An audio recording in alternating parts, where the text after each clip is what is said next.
I did a genetic test with 10X. You did? I did. And like you said, you're not able to give me the results of my test, but I wanted to invite in Dr. Carrie Sada, who's going to give me those results now. And she's going to explain a little bit to me about my results and also what the test is and what it means for me. So I'm very excited to see the results. I'm excited for you to see them. Let's get her in.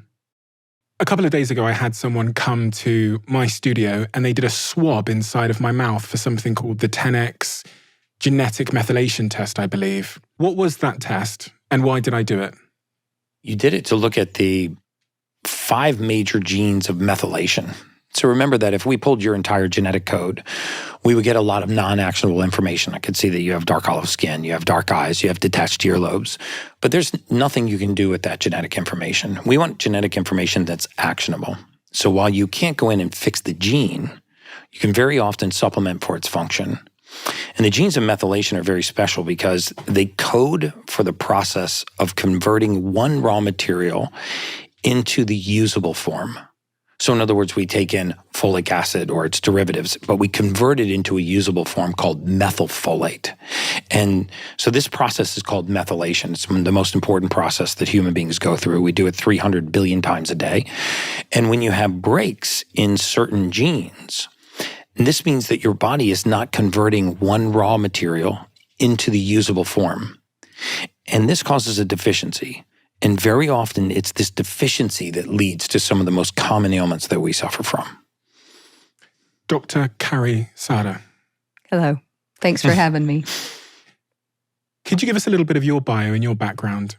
Sure. My original training was surgical. It was obstetrical and gynecology. And I just found that more chronic disease was happening and people weren't really getting better. And so my specialized training has been in functional medicine, kind of a more holistic approach. I have 2 master's degrees in this and met up with Mr. Brecka 8 years ago now. It's been a while. And in a small room, and we started up looking at these genetic tests and reasons that people were not getting better. So I've got my test results here, which, full disclosure, I'm yet to see. So Jack over here has put them on my iPad and told me that I can swipe up and look at them.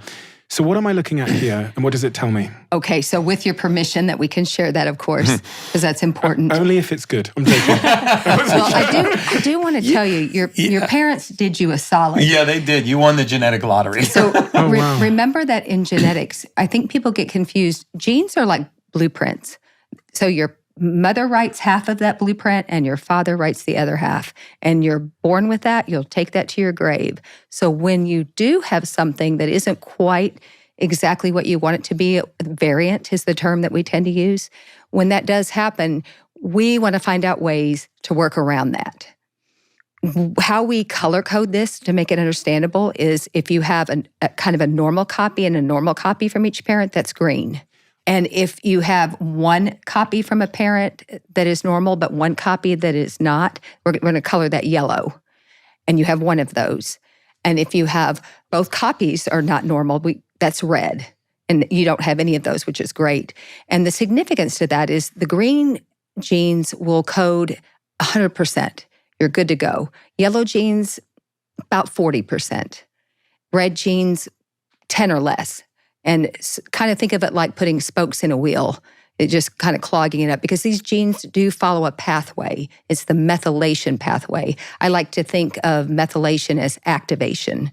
Like we talked about, taking something raw, bringing it in, and allowing your cells to convert it to what it can use. So if you have any glitches in the pathway, you're not going to be as efficient. So you would want to correct for your one variant gene there. So you come in nicely with that first gene. That's probably the most common one, and that's the real popular one. We kind of take it next level. We follow the pathway all the way up. And the reason why this even matters is because it affects everything on you. It affects how you sleep. It affects, ultimately, down the road, at a deeper level, how you sleep, how your thyroid functions, how your gut functions, how your moods, how you detox, especially heavy metals, how you detox. It affects your inflammation in your body, how well you can fight free radicals. Those are all important things. And that's why this is more than just data. It's real data. So if you do not correct your one yellow, you're not going to be as good at doing all those things, detoxing, fighting inflammation, your gut movement, those kinds of things. And it's a pretty simple fix for you. If you don't activate those nutrients, then let's give you activated nutrients. For example, you most likely have trouble activating B12. That's probably an issue that you are not as efficient at. Of course you do it, but you're not as efficient at it because it wasn't green. So you would want to therefore take the activated B12 form, the methylated B12 form. So by doing that every day, I kind of liken it to the road is broken, but you've built a bridge over it. Mm-hmm. So that's how you can compensate for that gene variant or that gene break, we like to kind of lovingly call them. On my results, it says one parent passed on a gene mutation. Which one was it? So that's he wants to know who to blame. So that's the thing. Unless you tested your parents, you're not going to really know who gave you what. Okay. You do know that you had one that gave you a normal gene and one that gave you a variant, and that's why it's yellow. What else does this mean for me on a practical level? Does this mean that I'm going to, I want to know if there's any sort of health implications that I should be aware of?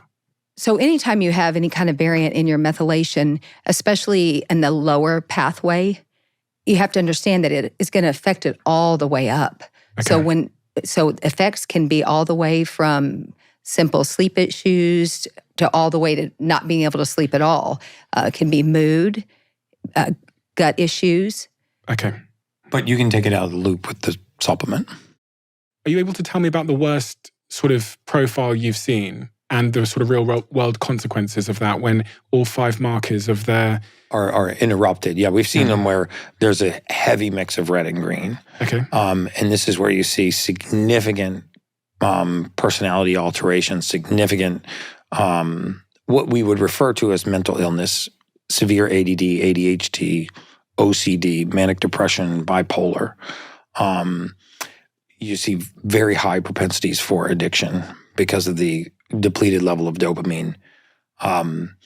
You see significant sleep disorders, very severe gut issues, gas, bloating, diarrhea, constipation, irritability, cramping that don't seem to be fixable with conventional therapies or dietary changes. Those are amazing cases to watch the clinical team work with because by getting methylation right, I have seen those cases solved by our clinical team and many of those symptoms become fully remissive. And we get a lot of chances to make good people great, but when you can materially change somebody's life by fixing those gene mutations, that's when you're really making an impact. There's these 5 acronyms here: COMPT, and then it says mind; AHCY, then it says mind; MTRR, then it says upper gut; MTR, that says lower gut. That's the one that I have this yellow one on. And then there's the motherfucker one, I shouldn't say that, the MTHFR, which is mind and gut. These are the 5 sort of factors for methylation, which is really about how I process the ingredients I put in my body. Yes. And I'm guessing that these are at different stages in my body. So the ones that say mind are in my head. The one that says upper gut is sort of higher up in my gut. The one that says lower up is in my lower gut. And then this MTHFR that says mind and gut, that's and the reason is that, remember, these are sequential, right? So I always use the analogy that think of it like a sandbag pass, right? So you have a bunch of guys lined up and you have one guy that's taking the sandbags off the truck and passing it to the next guy and he passes it to the next guy and so on. Well, if early in that chain, he was supposed to take 10 sandbags off the truck, but he dropped 4. The best the rest of the line could do is 6. So in other words, if an early gene like MTHFR, which is early in the methylation cycle, is impaired, it impairs the entire downstream. And if several gene SNPs later, you have another major gene SNP, it will impair things further downstream. And so the reason why MTHFR is one of the worst to have, but the easiest to fix, is because it's the earliest in the methylation cycle. Okay, it's first. Right? It's first. So if that's red, meaning both parents gave you that gene mutation, you could have consequences through the entire methylation cycle. So is that what you tend to see if someone has the... Yes. This is why if you Google consequences of MTHFR or MTHFR and miscarriages, MTHFR and ADD, MTHFR and ADHD, MTHFR and anxiety, you're going to see hordes of articles and clinical studies linking that gene mutation to what seems like a vast myriad of consequences. Well, that vast myriad of consequences is actually related to the gene SNPs that are further downstream, but they're affected because they're not getting the raw material they need to do their job. And in my opinion, it's one of the most overlooked things in all of modern medicine. As simple as this test is, and as easily and widely available as it is, I'm surprised that more frontline clinics do not do this, because people do it once in their lifetime and they supplement for deficiency. And sometimes you see miraculous changes in their life. Gary, thank you. I'm going to put these results, my results, in the description of this episode below, exactly as it is here in front of me, so everyone can see, and the details of how I got the test done, etc., will all be available there for you guys to check out. If you love the Diary of a CEO brand and you watch this channel, please do me a huge favor. Become part of the 15% of the viewers on this channel that have hit the subscribe button. It helps us tremendously, and the bigger the channel gets, the bigger the guests.